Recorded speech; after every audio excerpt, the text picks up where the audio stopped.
A mother has filmed her 10-year-old son being arrested at school. Her son suffers from autism. Let's take a look at that video that she uploaded of the incident. Unfortunately,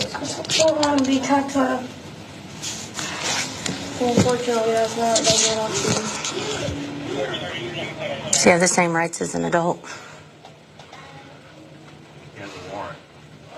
Well, if he's going to be arrested, does he still have the same? I don't want to be touched.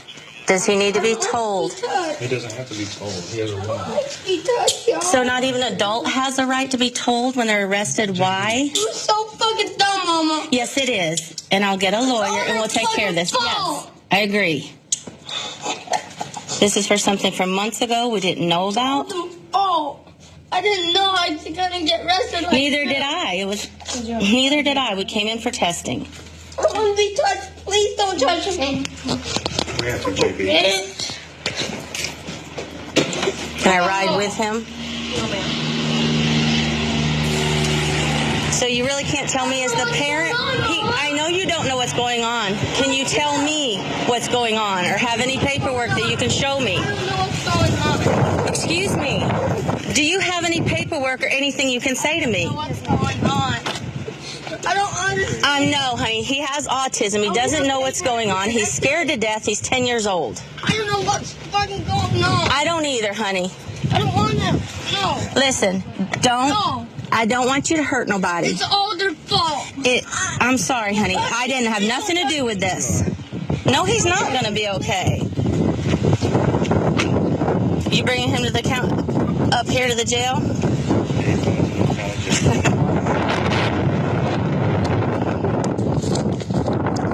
This happened in Okeechobee, Florida. The child's name is John Haygood. His mother, Luanne, filmed the incident, and here's what happened.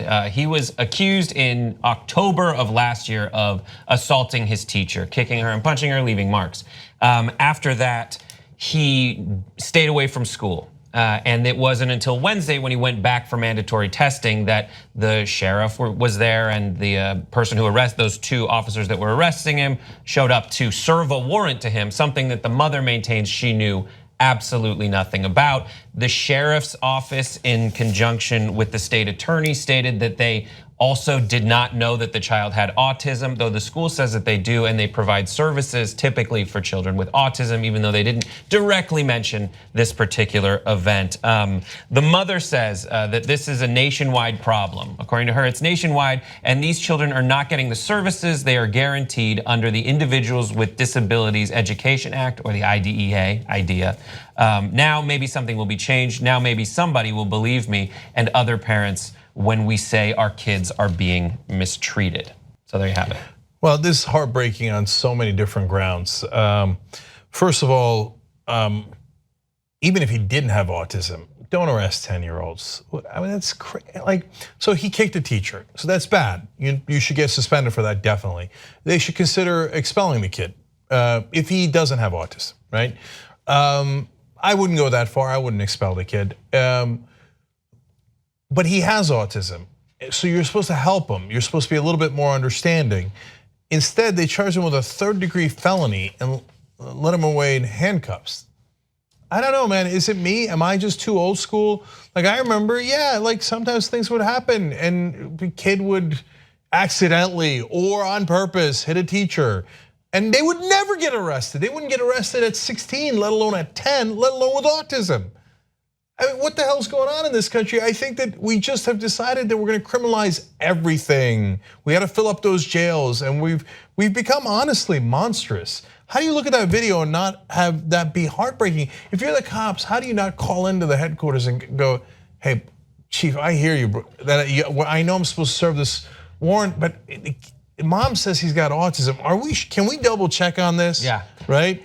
I find it, okay, so I was reading further in the article and they said, the school said they would not invite someone to one of our campuses for the sole purpose of arrest. I find that very hard to believe because he was there just for testing just that day. He was staying there. This is like, I imagine two people whispering from maybe the school side and the police side, like, oh, he'll be here today. Come get this kid. Come traumatize him in front of everyone, and we'll make an example out of him. This is terrible. This is going to have lasting effects on him for sure. Yeah, and I looked at the school's website, and their mission statement made reference to when the child is ready to return to their original school, they will have the social skills necessary to do so. So it seems like this is a school that should be equipped to do that. Now, I also did some research on Autism Speaks website. If you're a parent out there and you have children who have autism, you have legal rights according to the IDEA, which the mother mentioned. It says that you as a parent, once your child has been diagnosed by a professional with autism, you as a parent are entitled to be treated as an equal partner in the school with the school district in deciding on an education plan for your child. It also means that you must be an informed, active participant in planning and monitoring your child's unique program and legal rights. And you have access to things like early intervention, special education, extended school year. So there's options for you. And it seems when you look at all the events that transpired over the course of this video and that whole day, it's like no one was communicating with each other. So there was a giant breakdown. The police were there to arrest the kid because he assaulted a teacher, which is a third-degree felony in Florida. But it seems like there was a breakdown in that system of communication. And the school, which should be there to take care of a child with special needs, didn't. I'm with Kim here. So he kicks the teacher. He goes and is then homeschooled. This is the one day that he comes into school and they just happen to arrest him on that one day. Not only is that way too much of a coincidence, the second part of that is even more disturbing, which is that you know where he lives. The school's got his address. You can go and get him any day. It seemed like you said, Kim, that they wanted in front of everyone. That they wanted to set make an example out of him. And you know the kid's autistic. The cops might not know, but the school knows. And so whoever was at the school who decided we'll make an example out of this autistic kid, that's a special kind of sick. And what's frustrating is the series of events that night. He got arrested. He was in jail for 12 hours. He was held overnight. And overnight? And then what happens? And then what did they do? They released him to go home again. Why did we arrest him in the first place? Just go to the child's house and say, okay, we are going to go forward with these charges, which I believe seems a little insane to me. But at least, I mean, at the end of the day, he was back home doing what he had been doing to avoid the school in the first place. He only showed up for mandatory testing. And if you look at the IDEA, he should be able to have access to, if he's not being mainstreamed effectively, which is the process of putting him in school with children who don't have autism.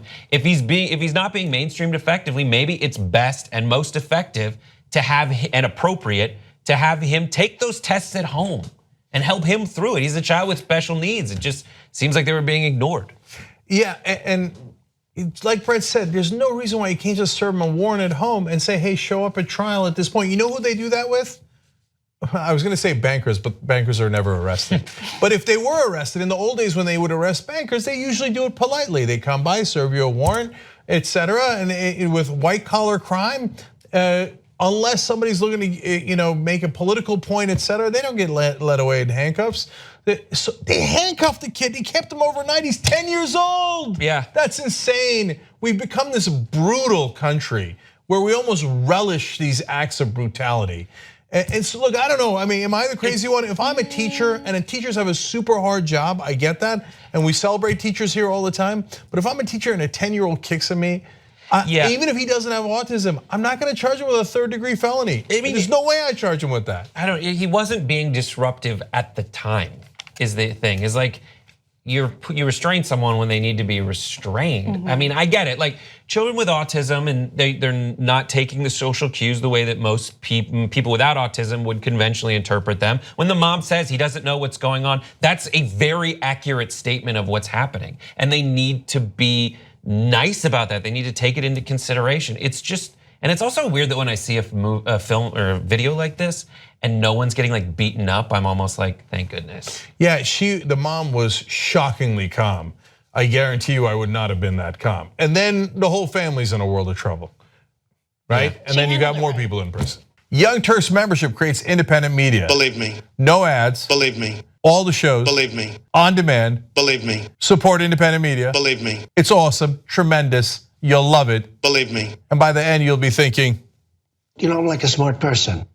tytnetwork.com/join.